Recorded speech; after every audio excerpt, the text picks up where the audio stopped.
Welcome to On the Verge. This is Zach Spedden, joined as always by Bob Fillon and Nick Stevens. And on tonight's episode, we will break down the early results in the 2022 season in the Orioles farm system. But first, we're happy to be joined by a guest tonight. He is a right-handed pitcher in the Bowie Bay Sox rotation. He is Brandon Young. Brandon, how are you? Oops. I think he's froze. Uh-oh. I think we're having an internet issue there, so we'll try to reconnect. Just a programming note, Nick, it's good to have you back. Yeah, it's good to finally be back behind the microphone here. It's chaos, to be completely honest, right now in this house, but still getting to watch a lot of Orioles minor league baseball, just with a newborn baby in my lap. So teaching her right. Yeah, you have to do a little catching up in the middle of the night in some games every once in a while. Get sleep when you can. So I think Brandon is back with us now. Brandon, how are you? Hey, I'm good. Sorry about that. No worries. No worries. We know a bad internet can happen, especially on a rainy night like I'm dealing with here in Baltimore. So we're obviously just a few starts into the season. How would you assess kind of where you are right now, and what do you expect out of yourself for the rest of the year? I expect to get better, just stay healthy, stay consistent, and honestly just improve every start. This year, I just want to not try something new, but just improve in a different way, if that makes sense, each time I go out. But honestly, staying healthy and consistent is the main goal. We often hear from players that we talk to that jump from high A to double A is pretty significant. I mean, moving from any level to another level is obviously a big jump, but getting to double A is pretty significant for prospects. And you've made just 2 starts so far, but what are some of the bigger differences you've seen in the competition that you faced? That's a good question. And honestly, I'm still learning it, just 2 double A starts, but the players are better. It's as simple as that. There's less mistakes, and then when the mistakes happen, the batter makes us pay for it, or vice versa. But every play is just made. Every just easy play. There's not much going on. And guys hit the ball really, really hard. I have noticed that these past 2 weeks, guys are swinging. Yeah. The year you came into professional ball was a little bit crazy, right? So 2020, only 5 rounds with COVID and all that. Obviously the Orioles signed you as an undrafted free agent, but that was your choice to sign with them. They didn't draft you and force the issue, right? So what sold you on the Orioles when you made that decision? Yeah, that was a long day, dealing with a bunch of teams and organizations, and it was honestly kind of a college recruiting trip in just one day. A lot of teams reaching out, trying to pitch their ideas, how they're going to make me better, how I fit in with them, and just talking with most of the Orioles staff. They were just really. They were really just truthful and like, hey, this is how we're going to get you better. This is what you do well. And this is how, we're going to get you to be a big leaguer. So, and just talking with Elias and Holt and Ramsey, all the other pitching guys, just really made me want to throw for them or just see how I could get better. I mean, that's all we want to do is be a big leaguer. So. Yeah, I swear every coach or person in the organization that we've had on, Matt Blood, Brad Seolick, all of them say they shout you out like this is a guy to watch out for. So that's pretty cool. Oh, that is cool. Yeah, I appreciate them. The Orioles have been nothing but nice to me, and I'm very happy with my decision. We had Zach Peak on the show last fall, and you were one of the players that he mentioned as someone that he likes to talk to, likes to get advice from. He talked about how good your curveball is. Is there someone that you or a group of pitchers that you like to go to for advice? Sure. Yeah, that's a great question. Zach's actually my roommate now, and we just moved into our apartment. So, yeah, we talk a bunch. Garrett Stallings is a name that pops up. That man is a thinker. We're both kind of weird in our own ways, and seeing how he goes about the game, goes about the hitters, and it's awesome to see him back on the mound. So I would say Garrett Stallings. Let's see, Adam Stauffer as well. He's one of my good friends, and he's different, and the way he attacks hitters, I enjoy listening to him. Tall guys got to stick together. Absolutely, yeah, he's a giant. Nice. Speaking of your teammates and other guys in the organization shouting you out, but a lot of your teammates we've talked to also, I like to ask them, if there's one guy, one of your teammates who you're in the batter's box, you don't want to face. Typically, your name is thrown out there as somebody they don't want to go up against. But if you would have switch roles for a minute, if you would have to step in the batter's box against one of your pitching teammates, who's the last guy you want to see out there on the mound? Well, an easy one is to say Felix. I got to know Bautista last year in instructional camp. No, thank you. And honestly, I'd say Ryan Conroy. His stuff is a wiffle ball, and even playing catch with him is not fun sometimes. So I'd have to say him. I love that. Everybody gives the answers we never expect, and so that I absolutely love asking that question to you guys. Yeah, Rylan Bannon apparently gives Spencer Watkins fits, so that was I an have interesting seen, one yeah. too.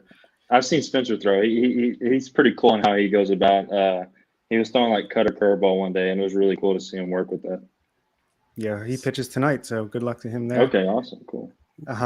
Orioles fans are very familiar with one of your pitching coaches when you were at Louisiana Lafayette, fellow alum BJ Ryan. What were you able to learn from him during your time together? BJ, he was awesome. Just honestly, the stories he would say and kind of how he went about each day. I mean, he spent over 10 years in the big leagues, and being the same guy each day really stood out for me. Whether you have a really good game, whether you have a really bad game, you're going to be the same guy each day in the clubhouse out. And that really has stood out in a part of my baseball career. So, for listeners who haven't either had the chance to see you pitch in person or haven't signed up for MILB TV and watched one of your starts that way, how would you describe your repertoire and your approach to pitching? Ooh, okay. I would say my repertoire is just fastball, curveball, slider, change. I wouldn't say any one pitch stands out. I'd say they're all good, all I can work with. But I'm really just having fun, enjoying each day out there. I don't know. I know y'all seen our infield; they're absolutely studs. So to see them play ball each day, that's literally what I'm trying to do. I'm trying to just enjoy each day, win, put a good performance out for my teammates. Love that. I think another one of your college coaches used to always comment on anytime we post highlights of you, he would always comment, best changeup in the country. Don't forget it. He made sure we knew. I can't remember who it was, but he always wanted to make sure we knew that you got the best changeup in the country. I don't know about that, but I appreciate it. I think about one of my buddies, Austin Perrin. I think he still plays there, but that's funny. But yeah, from everything we've heard from the messaging from the coaches, and player development is pretty consistent from top to bottom throughout the organization. How has that been? Has that been your experience since you've joined the Orioles, and how does that help you transition to a new team, a new level? Now it's been just over a year, and you've already pitched across 3 levels for the Orioles.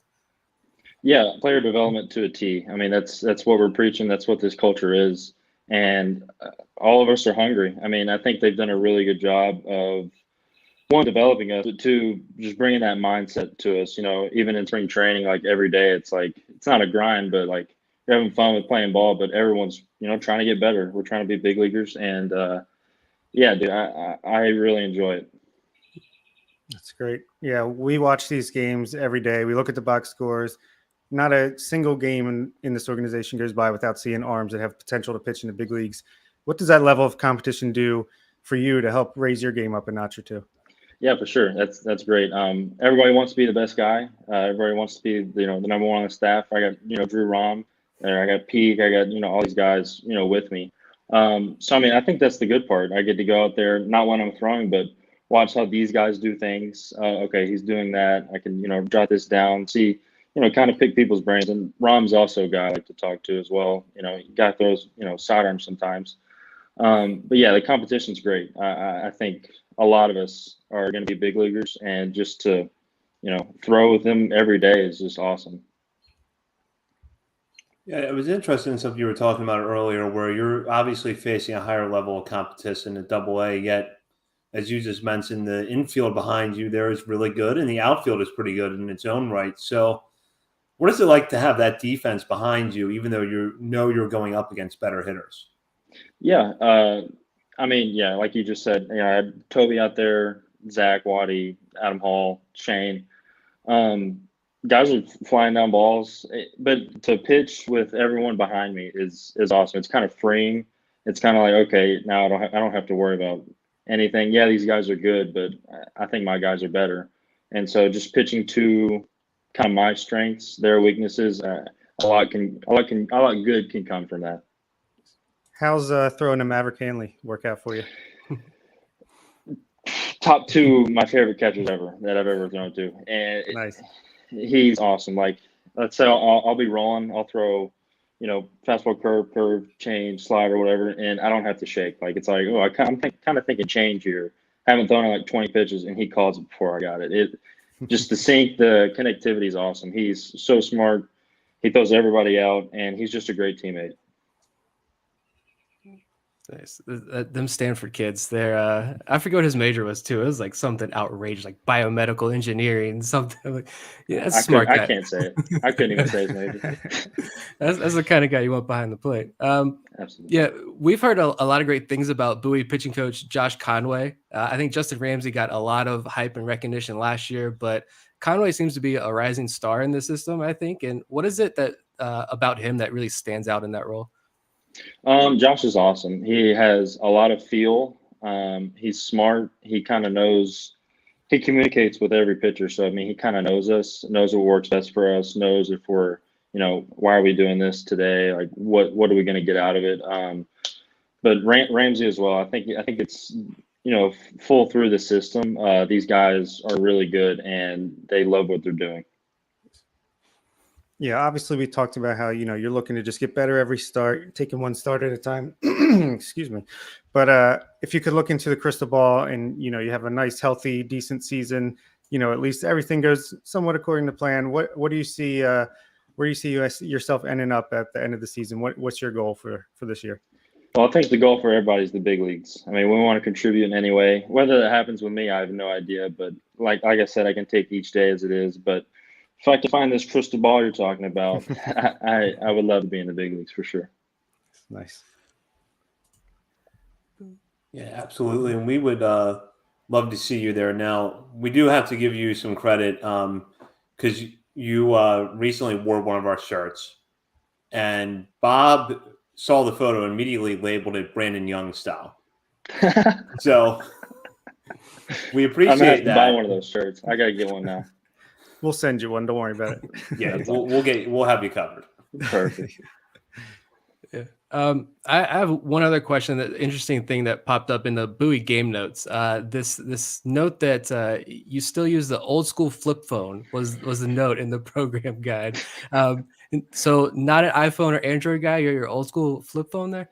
Well, I had an iPhone. It broke, cracked last year, and I was like, you know what? I don't have social media. Like, I kind of want to stay away from being on my phone a lot. So why don't I just go to the flip phone? And I got it in October, and I'm still rocking it. I got it right here, man. I love it. It's just simple. It's for me. But the maps is the hardest part. When I'm trying to find some food or something, or I get lost, that's tough. Yeah, let's say talk about freeing. No social media. That's got to be a freeing feeling that I wish I could enjoy. I think we all can, but it has its ups and downs, positive and negatives, no doubt. But I appreciate what y'all do for us, so that's why y'all have it. Thank y'all. Of course. And Eric Garfield, actually, I don't know if you know him. He's down in Sarasota all the time filming you guys. He texted me before the show tonight and said, what would you do with all that hair if you were a New York Yankee? That's a great question. The Yankees are one of the teams that wanted to sign me for the undrafted free agents, and I didn't have this long hair, but it was pretty close. And they're like, "Yeah, that ain't gonna work." So, he's like, "Next team." I don't know what I would do, but hopefully, I don't have to worry about that. Well, Brandon, we really appreciate having you on tonight. Best of luck to you the rest of the way in Bowie. We'll certainly be following along, and really excited to see what you and this talented group do in Bowie for the rest of the summer. Yeah, man, I appreciate the kind words. I'm really excited for what we have in store for us. Really talented team. Awesome. Thanks, man. Hey, thank you all. I appreciate it very much. Of course. Have a good one. You as well. That was Brandon Young, right-handed pitcher for the Bowie Bay Sox. We always enjoy getting to hear from players firsthand and look forward to having a lot more of that kind of insight and interaction over the course of the 2022 season. So, Bob and Nick, any takeaways from that interview? Just seems like a great teammate to play with, like really laid back, really cool guy. So I completely understand why everybody likes him. Yeah, the hair is even better than I thought. Like you don't, know, right? you don't get that good quality photo stream over there on Bowie Stream or whatever Binghamton had over this last week. But it was Brandon is awesome. It was really cool to talk to him just because, like I've said, I think I've said it on previous episodes. I don't know what it was, but when the Orioles first signed him, and I went back and watched one of his starts at Lafayette, I knew this guy could rise pretty quickly in the big leagues, and I admittedly thought he'd be in like Bowie or Norfolk's bullpen by now, but he's one of the fastest rising, I think, starting pitching prospects in the organization. And John Mioli even said, like, this is a guy the Orioles internally are very high on. So good to see him start off well in Double-A.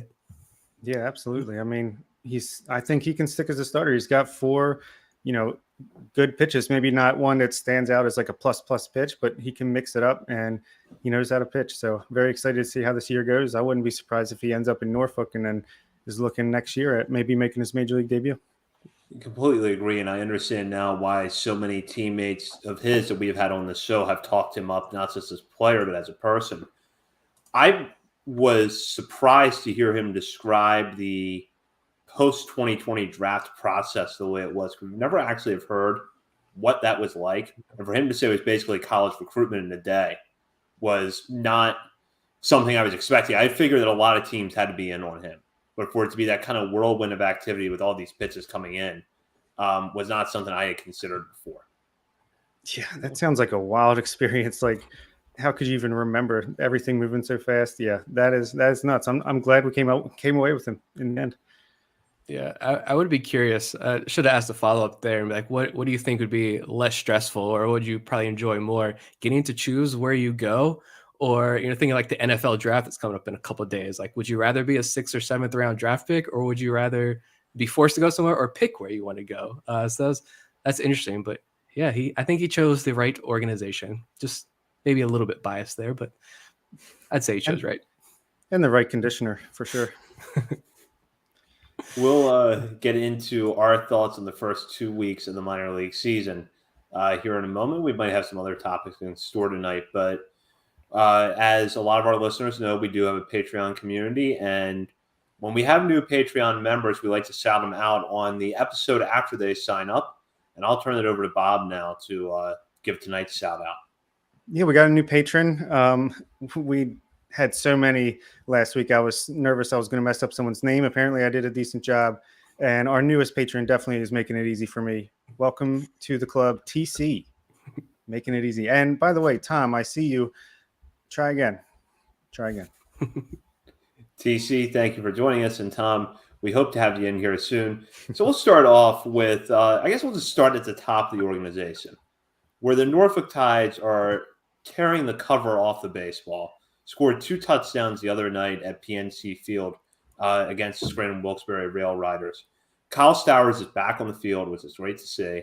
And Kyle Bradis is on the mound and was just named International League Pitcher of the Week. So things going well on both sides of the ball right now for the Tides. There's a lot of questions about whether or not we see some of these guys in the major leagues sooner rather than later. And we'll touch on that a little bit tonight. But this team right now really has everything clicking. And I do want to start with that offense. And Nick, I'll have you start this topic out. Kyle Stowers back, off to a hot start. Tyler Nevin off to a very good start there as well. Taron Vavreds and Mai Jones are both hitting well. It feels like right now everything in this Norfolk lineup that can work, aside from a few injuries, is working. So what are your thoughts on this team? I think first and foremost, I was watching the other day. I think it was actually Sunday's broadcast, and the Scranton broadcaster said that he wasn't sure if or when Norfolk and Scranton were going to play again this season, but said he was fine with not seeing Norfolk again until next year. Which, as someone who has watched Norfolk Tides baseball since I was like 5 years old, I don't think anyone has ever said that about the Norfolk Tides when they were the Mets affiliate, especially not since they've been an Orioles affiliate. So that is amazing to see. Yeah, it's the guys that are performing well. This is the best part, I think. It's the guys who we are hoping are going to be big league contributors very soon. Like we hope Kyle Stowers can take over a starting job in the near future. And he's hitting 381 right now with a couple of home runs, only 4 strikeouts in 6 games. We're small sample size, blah, blah, blah. I guess we got to say that, or, someone will be yelling at us, but disclaimer there, but only 4 strikeouts in 6 games. Like that's impressive. Terran Vavra I've loved Vavra's at bats. I think he had one yesterday that he started out 0-2. And then that at bat ended up being a 14 pitch at bat that ended with a walk. Like just absurd at bats from Terran Vavra. And yeah, Jahmai Jones. I think Jahmai Jones, he's got a 426 on base percentage. He's hitting 270. And I think that average, if we had expected numbers, I would bet that expected batting average would be higher, because I feel like I've watched a lot of his at bats that resulted in an out, but I feel like the staff afterwards are looking at that swing. They're looking at that data and that batted ball profile and saying, you did a good job. Like we're proud of that hit. So yeah, it's these guys that we hope make a big impact in the near future are performing very well through these first 2.5 weeks, almost 3 weeks now that Norfolk's been playing. I never thought there would be a time when I turn on MILB TV around 6:30, 7 o'clock in the evening and be like, okay, which game do I want to watch? And it be Norfolk first, like almost every time. Like this is very exciting to have a AAA team with a bunch of players just knocking on the door to the major leagues to watch them play every night. And like listener Tony said, there's a talented guy just sitting on the bench every night because there's so many guys out there that are playing well. And yeah, Terran Vavra, I mean, the way his at-bats are going, I'm surprised his numbers aren't even better. I mean, he's batting 3 or 4 with an 820 OPS and more walks and strikeouts, which is amazing. But his approach is great. He's going to be a great 1 or 2 hole hitter when he gets to the major leagues, hopefully in the next few months here. And I'm really, between all the walks that we're seeing by guys who, like Jahmai Jones, like you mentioned, 8 walks, only 6 strikeouts. Kyle Stowers, 4 walks, only 4 strikeouts. You can go down the list. I really think that Ryan Fuller and company, the Orioles player development, have legitimately figured out how to teach plate discipline. Because look at the major league team, even they're like second in the league in walks, and it's pretty much the same guys that were here last year. And we didn't see, Jorge Mateo taking these close pitches and walking a bunch. And that's the exciting thing for me. Obviously, short sample size, only a couple weeks, but the early returns are great on that. And yeah, Kyle Stowers, our live stream, I thought we jinxed him. First game of the season, he gets hit in the hand, hadn't played in over a week, comes in, doesn't miss a beat. He's just crushing the ball as much as ever, and he should be up definitely soon this year. And yeah, I don't know. There's so much to talk about with this team. It's crazy. Even Yusniel Diaz, we were getting hyped for him. He gets hurt. Luckily, sounds like it's minor, but I think we've heard that before. Thoughts and prayers go out to Mr. Diaz sitting on his $23 million bonus. But Yusniel Diaz minor, I think, is its own language there. Yeah, absolutely. But yeah, I'm loving it. I'm loving Norfolk this year.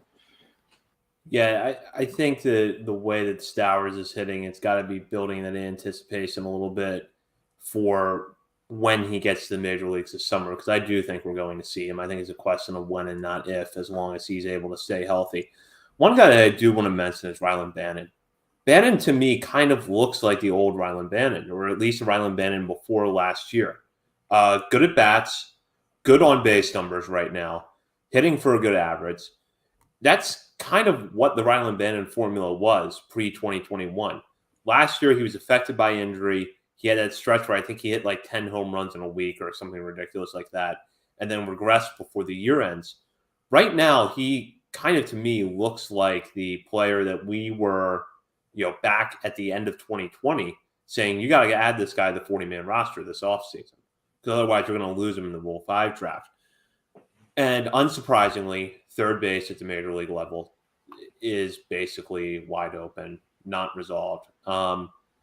Do either one of you think that Bannon might be one of the first guys up? Because he's already on the 40-man.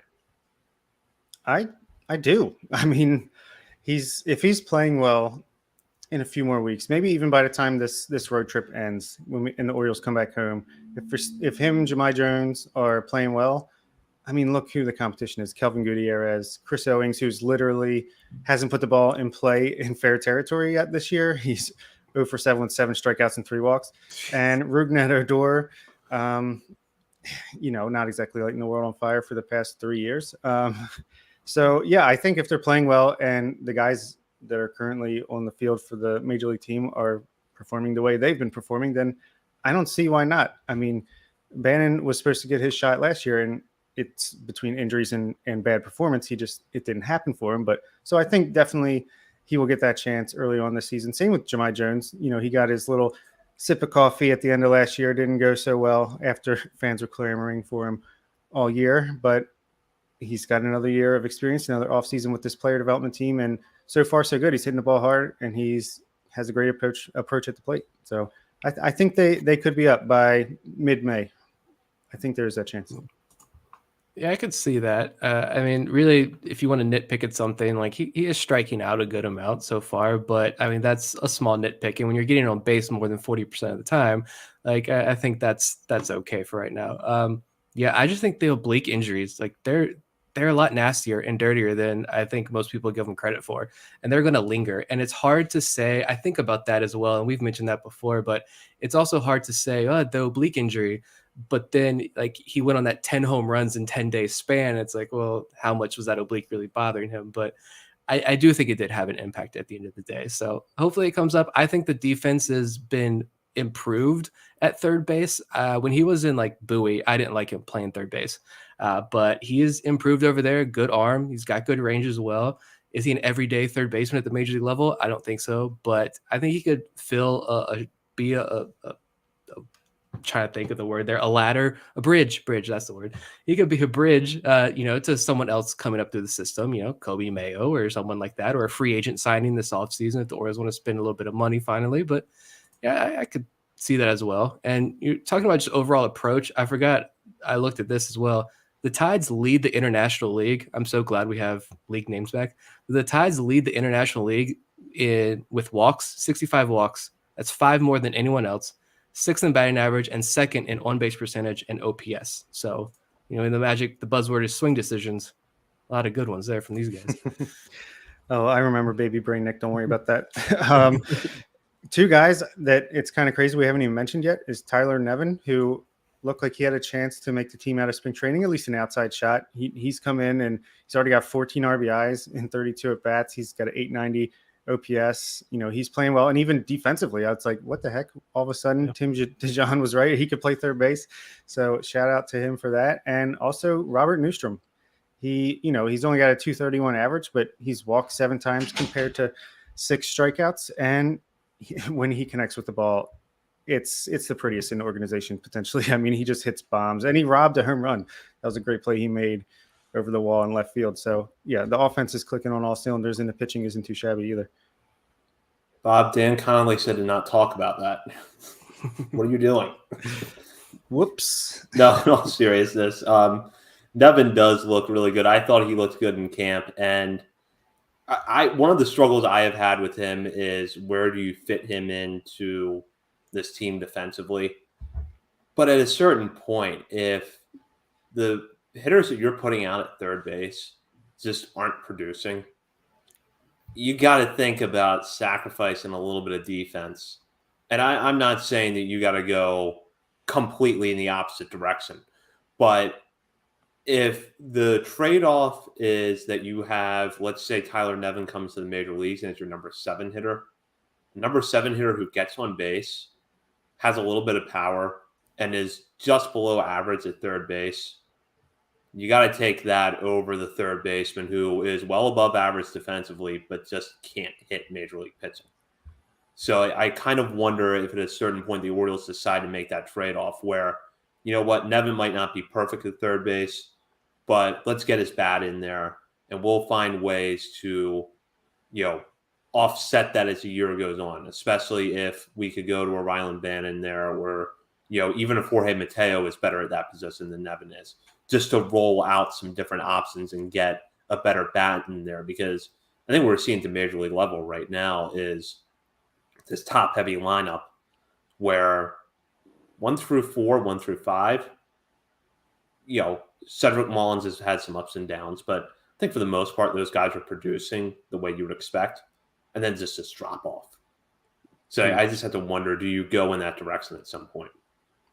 Yeah, and the good thing is he's never going to play the middle of the field, which is where you really want, your best defenders. It's not ideal, but he's probably not going to play third base every day. He can play DH, he can play first base, he can stand in the outfield. My biggest concern defensively would be when there's a shift and he's got to either play the shortstop spot or, deep in the hole around second base potentially. But yeah, I mean, Gutierrez seems to only be playing against lefties, and Urias is not the best defender at third base either. And, he could be better served as maybe, the utility guy that can play second, short, and third in a pinch. So, yeah, I would be fine with Nevin getting a shot soon too. Yeah. I just think I haven't watched any of the major league action since opening day. But I see everything that goes on. I do agree that I think we've talked a lot about, the defense. You bring guys up, help these young pitchers.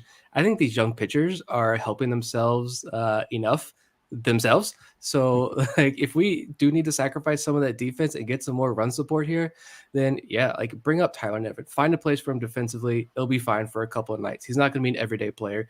Bring up Rylan Bannon, give him that opportunity. These are fine guys. These are much better options than what's currently on the major league roster. And they're fine to roam around and rotate for the rest of the year and see what they got. I think Ben Palmer mentioned it last year when you guys talked with him. This is a great year to see what you've got with these guys, because this is the first time where we're seeing a mass influx, I think, of prospects who are major league ready, legitimate prospects. So let's see what they got. Like, what do you got to lose this year? So literally nothing. That's what this year's about, right? We got to give him a shot. That's why, John Means injury, definitely doesn't look great about the decision not to sign some pitchers. But I think the reasoning was this is like a huge year because they think they could potentially be a little competitive next year. And you're not going to know what you got unless you give them a shot this year. So on that note, we do need to recognize Kyle Bradis, International League Pitcher of the Week. He made his first start on the year on April 12th against Swindon Wilkes-Barre, 4 shutout innings, 6 strikeouts, no walks, 2 hits. He follows that up with another outing against Swindon Wilkes-Barre on Sunday. Gets his first win of the season, 5 innings, 2 hits, 1 run, 2 walks, 3 strikeouts, with getting a lot of ground ball outs, which is not something we normally see from him. The stuff has looked good through 2 outings. The stuff looked good in spring training, and we have talked a lot since the lockout ended about how, if you had a full spring training, would Kyle Bradis be in the major league rotation from day one? It feels like now, especially that John Means is out, that the Orioles have to be thinking a little bit more about getting Bradis to the major leagues here, at least in the next couple of weeks. So, Nick, what do you think we see from Bradis here soon? I mean, so far, like him and Rodriguez have just been phenomenal, and it's been comforting because Bradish could have came out and had the struggles, the command struggles in these first 2 starts, and you're thinking, yeah, he's good, but look, he's still walking guys. Rodriguez and Bradish have walked a combined 2 guys in their 9 + 9, 10 innings they've worked so far this year, and Bradish has really only had 1 rocky inning, I think, all season so far, 2 starts, but that second inning in his last start, and it was 30 degrees. They had to clear ice off the field before he took the mound. So, like, I'll give him that. But you don't see a lot of 3-ball counts anymore with Bradish so far. And I think, keep stretching him out. What was his last start? Like 60, I'm trying to remember off the top of my head. I mean, it was almost 70 pitches, I think he threw in that last start. So give him one. I don't know. How long are the Orioles on this road trip? I'm sure it's, a week or 2, like 2 series at least. Yeah, 3. 3 series. Oakland, LA, and then an off day in New York. So then, go ahead and give him 2 more starts. See if he can get to 70, 75 pitches next start. See if he can get to 80 the next start. And if things keep going well, welcome to the big leagues. And Grayson Rodriguez, I don't think is that much further behind him. If he keeps pitching like this, like he's got nothing else to go. It's just, I think it's the same thing with Bradish. It's just a matter of stretching them out, making sure they can go 6 innings at this point. Yeah, I think you make a great point and add it as well. He asked, do they try to call up Bradish and Adley at the same time? I think there's a chance it might work out that way just because you mentioned the road trip. It's a long West Coast road trip. I doubt you're going to want to bring him all the way over to the West Coast to make his debut, and you'll be home in a week and a half or two. So yeah, when we come home, that's when I would start to expect these call-ups to start happening. Maybe not all at once, but like all at the same time, but a little trickle starting in the next homestand. I could definitely see, let's say Adley gets back into action this week, maybe in 2 weeks after that, he's ready and he catches Bradish's opening day or debut start and he makes his debut as well. And Tony, yeah, Bradish definitely could be up before Adley. That's certainly possible. But what I truly think Bradish has found another gear. I think he's reached another level of his development because he did not have this command at any point last year, even when he was in Bowie mowing people down. I mean, he looks incredible. His velocity's up even more. The breaking stuff just looks even better than ever, and he's way more in control of himself and around the strike zone. So very excited for when he does come up to stay up in this rotation, and it's exactly what you want to see between him and Grayson Rodriguez. They're trying to force the issue. They want to come up here as soon as possible, and they're going to do whatever it takes to make the team take notice and get him up here. And I think the fans are rooting for that as well. Yeah. And just like he went up against Scranton, which Yankees farm system team, like that's a pretty good lineup. They got a lot of their top prospects. They got guys like Greg Bird, Miguel Andujar is in that lineup, and say what you will about some of those older guys. Ender Inciarte is in that lineup as well. I think that was a very good lineup. And Bradish, I can't remember who we talked to and last year when they said, facing the same team twice in 1 week, like that's one thing they didn't like about this 6-game schedule, home stands, away stands with the new minor league schedule. He went up against Scranton 2 times last week, a good lineup, and pitched fantastic. I think the best you could ask for. Minus him, yeah, you want to see more pitchers, but I don't think you could have asked for much more out of those 2 starts. So that gives me a lot of confidence. And what we saw in spring training against the Yankees Major League Club, I mean, we got a Yankee killer over here, I think, and I'll gladly take that. Absolutely. And we'll move down now to Bowie, where the Bay Sox are 4-4 as of Monday night when we're recording. The one that has been interesting about Bowie is that you've got that kind of mixture of offense and pitching that we were expecting. And the players that, for the most part, the players that you expect to perform well are performing well. Jordan Westburg is hitting the cover off the ball through his first 8 games of the season. Gunnar Henderson is right behind him, has not had a home run yet, but the other numbers are pretty good. And then you also had Hudson Haskin get off to a really hot start before a hit by pitch, cost him a few games. Hopefully that is a minor injury and we'll see him back soon. Brandon Young, who we talked to earlier on this show, is off to a good start, as is Ryan Watson. 4 scoreless innings so far with through his 1 outing, 7 strikeouts. So a couple of interesting starts here in Bowie. What stands out with the Bay Sox right now? I'll let Bob start with this. To me, it's just that is like a team filled with the guys I feel like that are going to be big time pushing us over the edge into contention in a year or two. Like that infield is phenomenal. Yeah, Joey Ortiz definitely off to a slow start coming back from injury, but he's shown his moments. He's got 2 doubles, a triple. I saw him hit one off the right field wall when I was there last Sunday. Adam Hall, we heard about how he might be the comeback player. He has been. Gunnar Henderson has 6 walks and only 8 strikeouts over 28 at bats, and he's batting .286 with a 405 on base. He hasn't hit a home run yet, but we know he's got so much power, and that's coming. Jordan Westbrook, I would love to see the exit velo numbers on him. That guy just hits the ball so freaking hard. After seeing him in person, it was like eye-opening to be that close to the field and him hitting bullets like that. Haskin, so unfortunate. I wonder what happened. I thought I saw his name in the lineup on Sunday, and then he wasn't in the game when I checked back later. Yeah. So maybe he was close to coming back, and they decided to just wait with the Monday off day to give him till Tuesday. Hopefully that's the case. And JD Mundy even woke up, had a great weekend after a slow start to the season. To me, again, it's just like Norfolk, just a level down, except I think there's a bunch of guys here that will continue to improve and perform even better than they have already. And the pitching staff is just insane for Bowie. I love everybody in that pitching staff. It's fun to watch. Yeah, I almost wondered too, maybe because the weather, like Sunday was so cold. I feel like all four affiliates were playing in like below freezing temperatures. So maybe they were like, let's give Haskin another day, 2 days, like you said, with the off day. But yeah, Westberg is awesome. 4 home runs right now. I mean, he's going to match his total from last year by midseason pretty easily at this rate. That's awesome to see. And coming out of the draft, I think that was one of the big question marks with Jordan Westberg was how much power is he going to have at the next level? And so far, like this season at least, pretty good power. Yeah, Zach Watson for me is standing out just because we mentioned we want to see him hit for a higher average and walk more. And it's just 7 games, 2 series, but he's not doing that so far. He's only hitting 192 with 1 walk. So like just like I'm not going to get overly excited about guys who are hot out of the gates and make bold claims yet, I'm not going to do that with guys who are struggling as well. But Zach Watson's performance after his breakout campaign last year, it's certainly something I want to watch. I think he's also made a few highlight reel defensive plays out there in center field because that's what he does. But yeah, you mentioned the pitching. Like I can't remember if you guys talked about Zach Peak if he pitched before last week's show or not. But I imagine, knowing what little I do know about Peak off the field, I imagine he wasn't too happy at all with that outing. But he really settled in against what I think is a pretty good Binghamton lineup. After he kind of got pounded early on, he settled in nicely.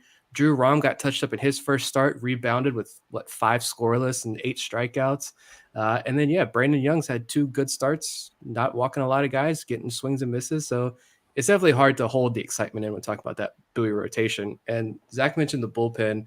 Like, I'm glad Brandon mentioned Ryan Conroy because like he's pitched extremely well, had a great outing in Norfolk even.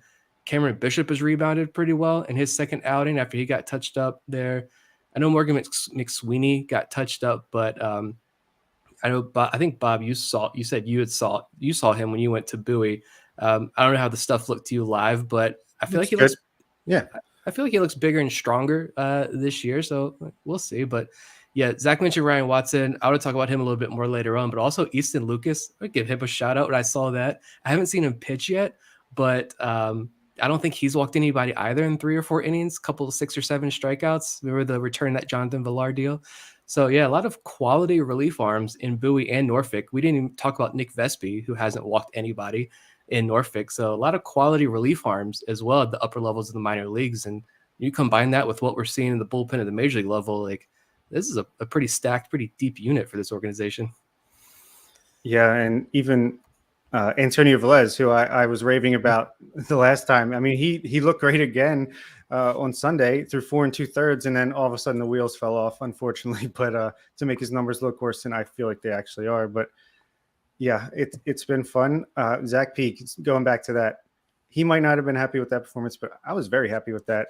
That team had some hitters, and they were jumping on him early. Just if they saw a fastball, they were swinging, they were tagging it a little bit. He adjusted. He definitely hung in there. I was surprised to see he actually finished 5 innings, and he still didn't have that many pitches. So I thought that was great. I thought that was a great test and a testament to his grittiness and just his gaminess that he stayed in there and worked it through to a really good outing. Yeah, Norfolk and Bowie both face what I think were pretty talented lineups for their level. Binghamton's got a few good prospects from the Mets system in it. Nick talked a little bit about the lineup that Scranton Wilkes-Barre has earlier, and that's also a good group. So I think you could take some meaningful things away from last week, even if we are still looking at a small sample size, which is a point I want to bring with Joey Ortiz. I'm looking at his game log now, and what stands out to me is really how all over the place it is, because the first numbers at the surface don't look that good. But then you realize he was a combined 0 for 8 over his first 2 games, followed it up with a 2 for 5 performance, went 0 for 4 in his next game, then had at least 1 base hit in the next 3 games, including a 2 for 5 performance at Binghamton, but then followed it up with an 0 for 5 game with 3 strikeouts on Sunday. So the results are all over the map, but there are times where you kind of see the Joey Ortiz that we saw last year. So right now, I'm not taking too much away from it. It just might be that this comeback from the injury takes a little bit of time. And I had a hard time trying to figure out how this is going to affect him because it's an injury in the non-throwing shoulder. but I still had to think that had a little bit of an effect on the player when he's trying to come back. Yeah, you can come back in practice setting and look great, but when you're in that real competitive, and believe me, the games that Billy have been very competitive. It just takes some getting used to again. I feel like he's just getting in the swing of things, literally. So yeah, not worried about Joey Ortiz at all. Give him a month to get his feet wet, just get his feet under him again, and then I think we'll see the Ortiz of old. But bare minimum, he's still out there making all the plays on defense. Yeah, and he missed 2020, and then he really didn't play much at all last year in Aberdeen before he got promoted to Bowie, and that was only a handful of games before the injury shut him down for the rest of the year. So yeah, I'd give him a few more weeks before I'm even a little bit concerned about Joey Ortiz. We heard when we had Matt Blood on, he mentioned Ortiz came back this year stronger, like physically stronger. He looked better physically, mentally. He seems like he's in a better place. So I think it's just a matter of getting your timing down there for Ortiz. Do want to mention this before we move on and talk about Aberdeen. Adam Hall, also a very hot start. As of Monday, he was sitting there with a 310 average, 773 OPS, 4 stolen bases, and 4 attempts. If Adam Hall could hit at least 280 this year, how many stolen bases does he have? 40. At least. Like, this is what I'm saying. When the organization, specifically Matt Blood, when he goes to bat for a guy, he's doing it for a purpose. And that's a name that you need to watch closely because he's doing that for a reason. And that's just, I watched some of those games that first series, and I'm looking at Bowie's box scores over the last week. And I'm just like, Adam Hall just keeps doing it. And I will gladly eat every word I spoke about Adam Hall because I was ready to drop him off my top 50 so fast. I don't even know if he's still on it or not, but yeah, might have messed up there, and I'm fine with admitting that one. Yeah, 100%. Like seems like he's talked about how he's changing his bat path to keep it in the zone longer. I love just hearing that kind of detail about what they're learning. But to me, he's just learning to use his speed to his advantage. And I love it. Like that's a kind of player that, isn't exactly in vogue right now in the major leagues, but if he can make it work, that's great. I mean, he was in our mid to late teens before last season. So clearly we've been high on him at one point. If he can just get back to being the player that he showed he was at Delmarva in 2019, then I'll get right back on that bandwagon. No problem at all. And that's someone too. We might have talked about this before. I think if Adam Hall breaks out this year and has a really good year in Double-A, I think that's someone that you can look at as adding to a trade package. If you want to acquire more major league talent, Adam Hall is a prospect. If you're cool with Henderson and Westberg and Mayo and what these guys are doing, and you see Adam Hall is not really having a home at the major league level, then by all means, throw him in a package. Someone's got to find him intriguing enough. We'll look now at Aberdeen. Ironbirds off to a 6-3 start. And as expected, they've got a lineup of really good hitters. Dante Williams and John Rhodes might be at the top of that group right now. But you also have Connor Norby off to a very good start. He hit a home run against Wilmington last week that I still don't think has come down. He hasn't finished his home run trot either. T.T. Bowen's picking right up where he left off last year and actually might even be a little bit better. Colton Cowder and Kobe Mayo have had their moments at the plate as well, so kind of living up to expectations. Same with Cesar Prieto. But then on the pitching side, we talked before the year about how if you wanted to look at a pitching staff, there might be some breakout guys. This could be it. And so far, you've got a few that are putting up pretty good numbers in the early phase of the season. Justin Armbruster has 8 strikeouts through 7 2/3 against just 2 walks. Griffin McClarty has gotten off to a solid start. Gene Pinto, after a rocky first outing in Lakewood, came back out last week and looked good in his second start. And, from seeing those outings, the stuff is still there. I think in that first start against Jersey Shore, as they're now called, he just maybe got a little bit too amped up. But the stuff itself looked pretty good. So far, this Ironbirds team is kind of as advertised. Entertaining games, hitting the ball hard, got some good pitching. So, Nick, looking at the Ironbirds, they're off to a good start. Why do you think that is? And what do you think that their team starts to look like maybe as some of these guys move up?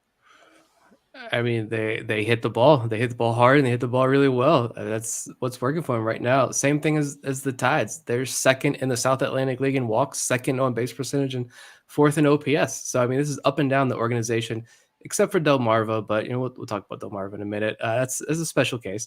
But I've enjoyed watching Cesar Prieto play. I'm curious to see how long he stays in Aberdeen because he's not walking yet, but he's adjusting pretty well. I think he's hitting almost 300. And I know Ben Badler at Baseball America actually he's rolling out his organizational reviews of the international period. So all the top names with write-ups, the sleepers in these international draft classes. And he said Prieto's added like 15, 20 pounds since his playing days in Cuba. And that, yeah, he's the second baseman at the next level. And the hit tool is going to carry him to the major leagues if he gets there. But I mean, he's hitting some monster home runs down there with Aberdeen so far. He's got a pair there. Yeah, Connor Norby was fantastic. The home run was a work of art. The swing is still a work of art.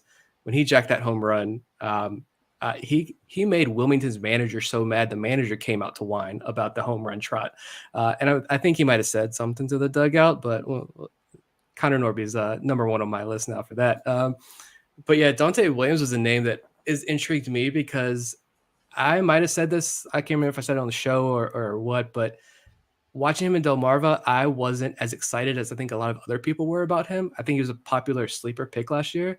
The swing, something about the swing, I just thought this is a guy who's going to get to Aberdeen and strike out a lot. I don't know how high he's going to reach. He's got 7 walks, 7 strikeouts. He's knocking the cover off the ball. He's stealing bases.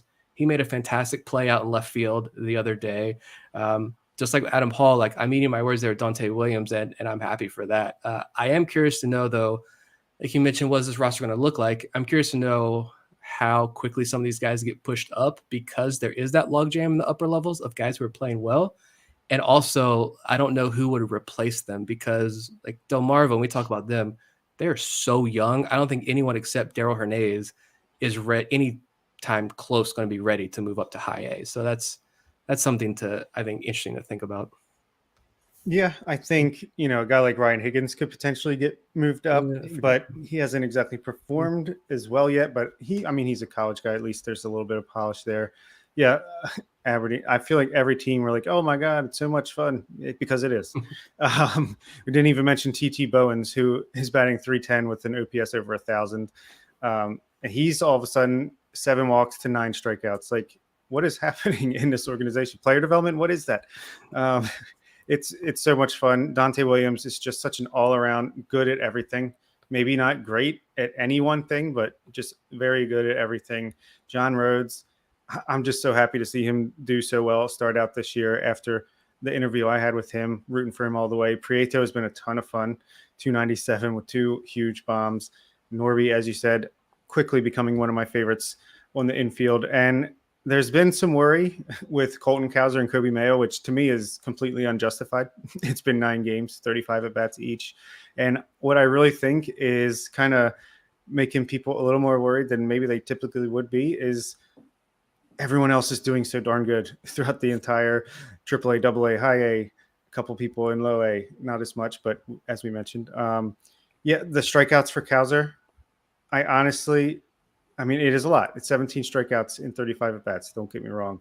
But we know that he's adding muscle to his frame over the offseason, learning to hit the ball with more power. I'm sure they're making adjustments, and he's got to get used to them. Or maybe it's just a slump, and it's been 9 games. And I believe that Adley Rutschman had 1 walk to 11 strikeouts in his first week of the year last year, and we know how that ended up. So definitely not worried about that. And Mayo, I think his numbers do not tell you the story of how well he's played this year. To me, he looks confident and comfortable at the plate.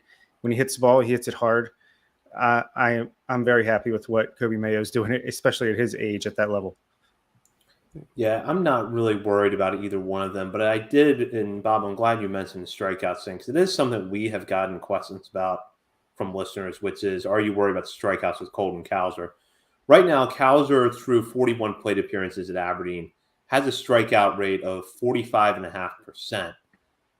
which is high for any player, but especially one that, generally does not strike out a lot. We saw that in his college career at Sam Houston. We saw that carry over to the minor leagues last year.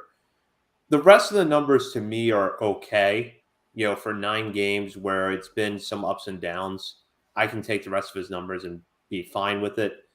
I think maybe what has some people a little bit worried is that if you look at the Fangraphs glossary, which I'm sure a lot of our listeners, and I know that I rely on a lot to kind of decipher these advanced metrics, suggests that strikeout and walk rates tend to stabilize at about 60 plate appearances. And Cowser will get to 60 plate appearances this week, most likely. He's 19 away right now. So we know I don't expect him to strike out even 30% of the time this year when all is said and done. But we also know that now the strikeouts are probably going to be a little bit higher than we expected. Are either one of you concerned about that? And do either of you think there's a reason that it could be tied to something specific? Bob mentioned him maybe putting on some muscle. Perhaps he's trying to hit for a little bit more power. But are either of you concerned by it? No, Vivek had a good comment there. Maybe it's trying to hit for more power. We don't know what exactly they're working on, so it could just be a new game plan for Colton Cowser through these first couple of weeks to try something new mechanically, and maybe it's not working yet, or they're still tinkering with things behind the scenes until he finds something that works. He's facing better pitching now. I think we had someone reach out. A former ball player and was like, I played across 3 pro levels, and there's an adjustment period that everybody's going to face, and to not be concerned. But with Colton Cowser's strikeout total right now, he's still getting on base, like a 341 on base percentage right now in those 9 games. And when he hits the ball, he's hitting the ball extremely well. So I also think we were just really spoiled with his performance last year because it was unbelievable. And same thing with Kobe Mayo. I think Kobe Mayo, I don't know if any other prospect in this system other than Grayson Rodriguez and Adley Rutschman had the hype surrounding him going into 2022. And Mayo is just 20 years old still. So I'm not concerned about either of them. If Colton Cowser is still striking out 45% of the time in June, yeah, let's have a conversation about that then. But for right now, it's the Orioles took him because he's one of the best hitters in that draft class. And so far, he's proven that he's a pretty darn good hitter at in the pro ranks. Yeah, I completely agree. I'm not worried about either one, especially the thing with Cowser. We don't know. I mean, maybe this is wrong, but maybe they're just saying, hey, go out there. Don't worry about the strikeouts. Try to hit the ball as hard as you possibly can. Try to get comfortable in that killer attack mode. I don't know. I mean, maybe there is an excuse or not excuse, but a reason for why it's a little bit elevated right now. And we're never going to know. This player development, I feel like we know by now they know what they're doing. They have plans, they put them in place, and not, especially with the minors, with your prospects, performance, the stats on the page aren't exactly everything. They just want to see you improve, and they'll do whatever it takes to get there. Or, like I said, he could just be adjusting to this level of pitching, and he's struggling right now. But either way, not concerned. Yeah, if it's the end of May and it's a 30% strikeout rate or higher, okay, like Nick said, we can have that conversation then, but it's 9 games. It's 9 games. Exactly. I agree with both of you. And we'll look at Delmarva now. And there's kind of a mixed bag here when you look, because Darell Hernandez is off to an incredibly hot start there. You could argue, as I probably would, that in another organization without as much depth, he would be in high A right now. Unfortunately, somebody had to be the player that went back to Delmarva to get regular bats, and unfortunately for Darell Hernandez, it was him. But he's showing right now that he belongs at a higher level sooner rather than later. Isaac Bellamy is off to a very hot start down there. 11 strikeouts compared to 3 walks isn't great, but hitting for power, you like to see that out of the 20-year-old in low A. Misael Deschon is hitting well, isn't walking right now, but again, hitting pretty well. Then you look around the rest of the lineup. Noberth Romero is off to a solid start, but then you've got a few guys in here that are struggling a little bit.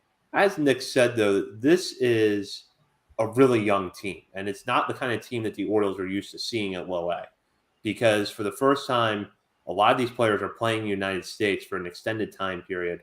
for the first time and outside of that complex league environment. And that has to be a major adjustment for them. So Delmarva, despite some of the ups and downs offensively, 4-5 through 9 games is not a bad place to be. They've had some good pitching performances along the way, even if the overall team numbers aren't the best. So maybe while the Shorebirds team is not off to a great start, there's a reason to believe that there is some promise here to get better, and they've lost some close games too. So you got to factor that in.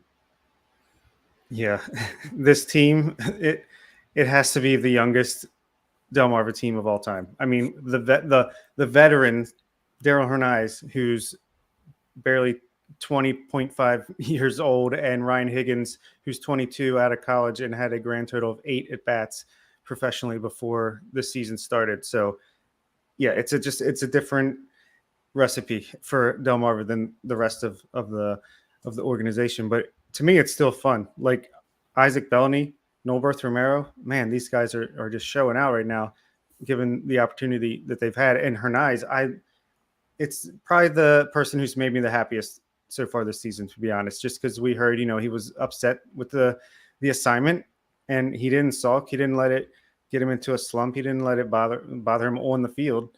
He went out and he's killing the ball. He's absolutely destroying it. He's only got 4 strikeouts over 36 plate appearances. He's walked twice, homered twice, doubled twice, hitting for average, hitting for power, 2 stolen bases. He's like, you're going to promote me, and you're going to promote me now. And I love it. I just absolutely love that for him. So despite, the win-loss record and maybe some ugly lines, especially Isaac De Leon, who I was excited to see. Unfortunately, he's batting .042 after the first 9 games. Again, still only 9 games, but it's going to happen. They're all teenagers on this team, so but still fun to watch for me. To me, it's the most interesting because I'm a sicko and we'll sit there and watch that Lynchburg broadcast and try to watch these guys. But like you mentioned, 18, 19, 20-year-olds who are playing their first full season of pro ball in affiliated ball. And a lot of these guys missed a really critical year, that 2020 season. I think it was when we had Kyle Glazer on, he mentioned it was those guys in the DSL and the FCL, those teenagers who missed 2020 that were probably impacted the most. And also last year, they might have been in the FCL, but you got the weather. I think COVID was still an issue down there. They were still dealing with that. So you didn't get a whole lot of at-bats, I feel like. So this roster is a lot of high ceiling or moderate ceiling, but super risky prospects who just need innings and they need at-bats. And I know Sam Jelinek, the voice of the Shorebirds, shout out to Sam. He put out a couple tweets earlier this evening, and he was very having the newborn baby brain again. He was showing great support. I don't know what I'm trying to say, but of what the coaching staff, Felipe Alou Jr., the manager, the Orioles put the right guys in place. And apparently, according to him, the Orioles and this Delmarva coaching staff have done a fantastic job of helping these young international guys adjust to ball in Salisbury, Maryland. I'm sure that's a culture shock for a lot of these guys as well. But for me, it's the pitching staff. Raul Rangel, Moises Chase, Juan De Los Santos, 18. All 3 of those guys are 18 or 19 years old. That's absurd. They've allowed 16.2 combined innings, just 2 earned runs between the 3, 20 strikeouts. When you watch, they're clearly all very raw. But Chase 6'1", this is their listed heights and weights now, but Chase 6'1", 200 pounds. He looks, thick in the lower half.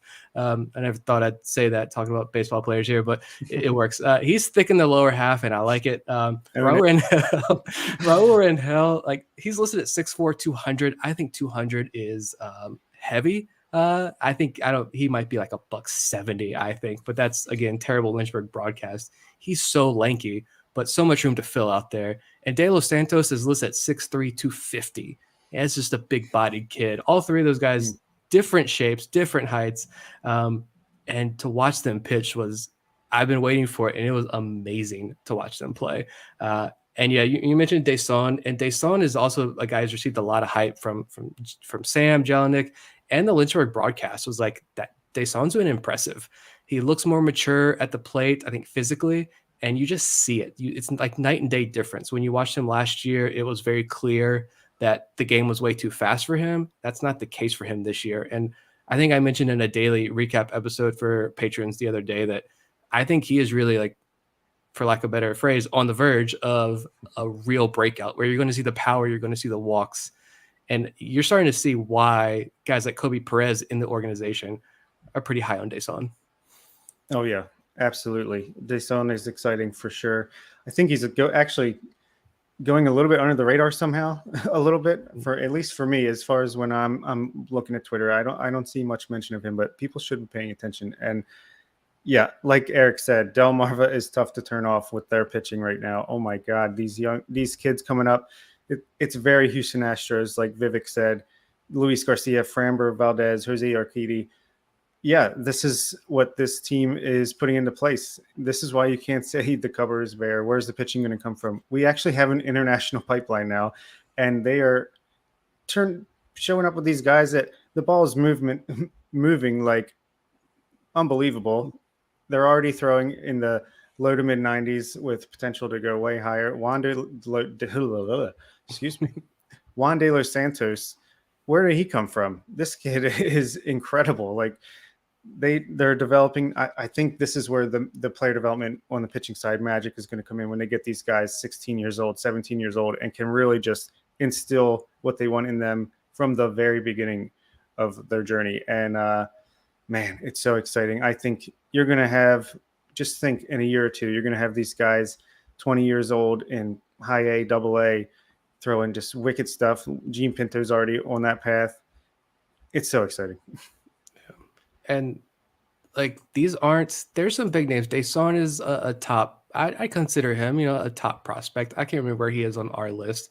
He's top 30 guy on our list. You don't see a lot of the top international prospects here in Delmarva. Like, this is just the first kind of initial group here. There's some Dan Duquette guys still in this organization that are in Delmarva right now. I think Bellamy's a Dan Duquette guy. So we aren't even talking about the top international talents yet. And I'm not saying every single one of these guys in Delmarva is great or going to make it past Delmarva, but I think there are a small handful of real gems among this group. Yeah. I put in the patron WhatsApp group, I was joking around and did that jealous girlfriend meme or whatever. I had on the Verge looking at Moises Chase with Gene Pinto all pissed off at us because he looked that good in that performance. And obviously we still love Gene Pinto more than anybody. But yeah, you're going to have guys that come out looking like that. And then you're going to have your, I know he was not international. He was a draft pick, but Juan Carlos Hieras, who was released from the organization after not getting an out and walking 7 batters, barely threw a single strike this year. So, these high upside guys, some of them pay off, some of them don't, but it's just exciting to watch the magic happen and see that development. So we're going to take a few minutes now and talk about something that's kind of more baseball wide, because we did see it play out in the Scranton-Wilkes-Barre Norfolk game on Friday night. And I didn't see the end of that game, so I don't know what the final total was. But not far into that game, 2 batters had automatic called strikes on them for not getting into the box on time. Baseball America ran a piece over the weekend talking about how pace of play rules are affecting the minor leagues. And I'll read from an excerpt here. On their first day of enforcement, the new rules appeared to cut more than 25 minutes from the average game time. Last night across the minors, the average game time for a 9-inning game was 2 hours and 38 minutes, and the median game time was 2 hours and 34 minutes. For the previous week of games, the average game time for a 9-week game was 3 hours and 4 minutes, and the median game time was 2 hours and 59 minutes. Pretty stark difference right there. One night, but we also know the pace of play has been a hot button issue, or maybe I should say more the measures to try to speed up the game have been a hot button issue in baseball for several years now. But after the new CBA and some of the rules are being instituted at the higher levels of the minor leagues this year, we know they're coming to the major leagues. There's really no stopping it starting next year. So, Nick, you actually tweeted some praise for the enforcement of the rules in Friday's game. So I wanted to get your thoughts about this. Yeah, I guess I missed the fact that like that day was like, this is enforcement day across minor league baseball, but it's awesome. Yeah, the clocks have been there for years, but you might have seen 2, 3 across a full season where umpires actually call it. So I've already seen some pushback there from like coaches and scouts and some players online about enforcing these rules, but I think it's fantastic. You don't need to step out of the box after every single pitch to adjust your gloves or kick at the dirt. Like you don't need to take 60 seconds to pitch for each pitch. Is Kenley Jansen? Was Kenley Jansen get like he had the umpire like stand out front of home plate in front of him the other night, like because he takes like 5 minutes to throw half an inning there. Like I don't care. We talked about this when we were mentioning the new rules for 2022 season. I don't care if a game is 4 hours or 5 hours. If it's a good game, I'm going to watch it. I'll watch 3 straight days of 5-hour baseball. If it's a good game, just keep the game moving. And Cooper in that piece at Baseball America, he actually said like, this is probably going to, I'm paraphrasing here using my own words, and he's probably going to piss off the traditionalists, right? You're changing the game of baseball, but clearly it only removed the dead time in these games. I think he said the number of pitches that were thrown and the number of at bats that each team had were virtually the same in these games compared to the week previous. But you cut an average of 25 minutes off per game, even some sub 2-hour games in the minor leagues. Like, I think it's awesome. I think it's better for the game. And I would think players would like it. If you could extra 30 minutes a day, especially in your evening, like I would completely enjoy that. Speaking as someone with like a toddler and 1 week old now, like an extra 30 minutes a day goes a long way. I think it's fantastic, and I hope it continues to be strictly enforced. I think in that Tides game, it was like 5 or 6 by the end of the night, and it was usually, honestly, on the hitter. I think it was more on the hitter than the pitcher, but yeah, give me all of that. Yeah, I love it as well.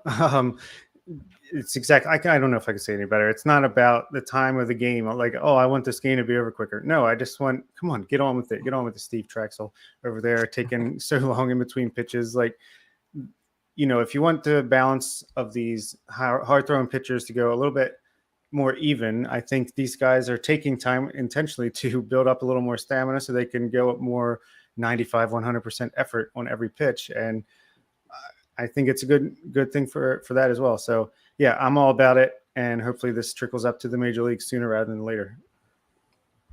Yeah, and I think we are going to see it in the major leagues more next year. There's a lot I can say about Rob Manfred as commissioner, and most of it's not going to be very good. But I think it's been pretty clear since he came in that speeding up the game, and I think with the pitch clock as the way to do that, has been a priority for him. So I fully expect that now the CBA did kind of open the door and give the league a little bit more latitude to put in these types of rule changes. You're going to start seeing it next year. So I'm really interested to see how it plays out in the minors the rest of the way for this season. Yeah. And I think it was, Kevin Goldstein, RIP to Chin Music Podcast. Fridays just are not the same anymore. He talked about this, I think, on an episode and said like he was at an Arizona Fall League game where there were like 25 walks and 30 pitching changes because it's the AFL, and yet the game was still like 2 hours and 15 minutes. Like that's good, that's awesome. Like who would not want that? But yeah, it's interesting to see the pushback. I think Ben McDonald's obviously got pretty vocal about this on Twitter the other night. It's like, let's just get rid of this dead time. That's all we're asking.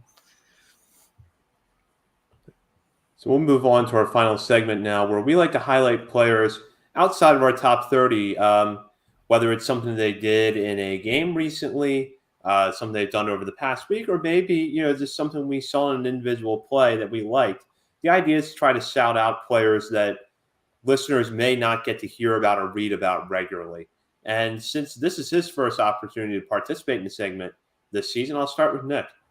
Ooh, my favorite segment. I'm going to go hitter pitcher. I'm going to hitter first, Colin Burns. I think he cracked our top 50 last year. So I was kind of shocked to see him on Aberdeen's roster. We talked about Hernandez. I think we all assumed he was going to be there instead of a guy like Burns.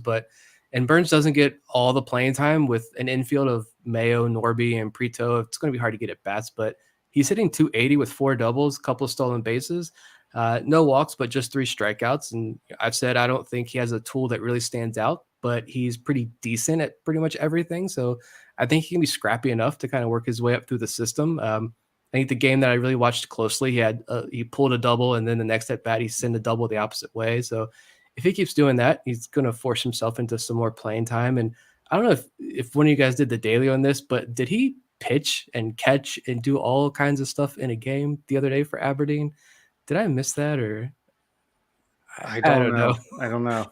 So people were tweeting at us like, did Colin Burns really pitch in that game? I don't think he did. But anyway, my real pitcher there is Ryan Watson. Zach mentioned him earlier. Like, as much as I'm all about like, trade every major league reliever you got on your roster, I love minor league relievers and minor league bullpens. And Watson is standing out. He went undrafted last year out of Auburn, or in 2020 out of Auburn. 4 innings, no hits, no runs, no walks, 7 strikeouts. I think he's the real deal. And obviously the Orioles are pretty high on him for him to begin the year in Double-A. So good start for Ryan Watson. Yeah, absolutely. Those are definitely some great picks there. I'm Delmarva is like my focus apparently for these things so far. I'm going with Nolberth Romero as my hitter because him and Elio Prado came over in the Andrew Cashner trade. Was Elias's first real trade, I think, with the Orioles, and then it's kind of like with the 2020 season going missing, and then FCL not starting until later in the season, and Prado still hasn't played since 2019 due to injury. He should be back soon, apparently. Romero, I feel like he just kind of gets overlooked, and I had an idea of him coming into this year that has already changed with one swing of the bat. That monster home run he hit, I didn't know he could do that, like, period. I mean, that was absolutely hammered. He is playing really, really well. I'm not even sure he was in line to get in as many games as he has so far. I think he got injured at some point last week. Somehow he came out of a game. Hopefully it's minor. He can get back out there because he's batting .429 with a 1,200 OPS, only 2 strikeouts, and he's got 2 walks. He's got a double, that monster home run. Obviously, we know he can play defense at like third base, second base. So my eyes are open now to Nolberth Romero. So now I will be paying more attention to him, as should everybody else. And for the pitcher, I'm going with Carlos Tavera. He had a decent start his first time out, but then this last time I thought he looked great, and I'm really high on him. I think he has a chance to be the first person to be promoted from the Aberdeen rotation to the Bowie rotation, and I think this is a guy that's going to be moving up our rankings pretty quickly over the next year or two. Yeah, I like the picks from both of you this week. I'm going a little bit different path because I don't know that either of my players really have very good numbers on the surface, but I think when you dig a little bit deeper, you have to be happy with what they're doing. I'm going to start my hitter as Johnny Reiser.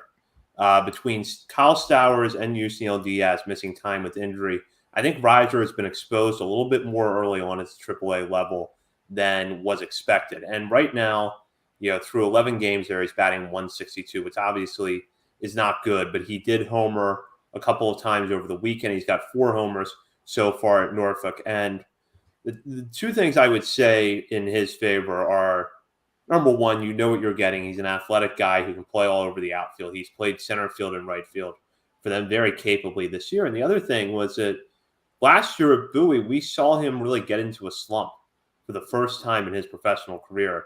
And he managed to dig his way out of it, end the season strong, got to AAA. And I think that as time goes on, he's going to show why he's such a good player to have in his organization. Just good upper level depth that can do a lot of things. And it's good to have in, the occasion that your prospects like Stowers and Diaz go down. So overall, even if the batting average is not high, I'm kind of happy with what he's doing there. And the other shout out is to Cameron Bishop, who bounced back from a first outing on April 9th. That was a struggle, 4 runs in 2 innings, to pitch really well last week in Binghamton. 4 innings, 4 hits, 1 run, 1 walk, 6 strikeouts, earned the save in that game.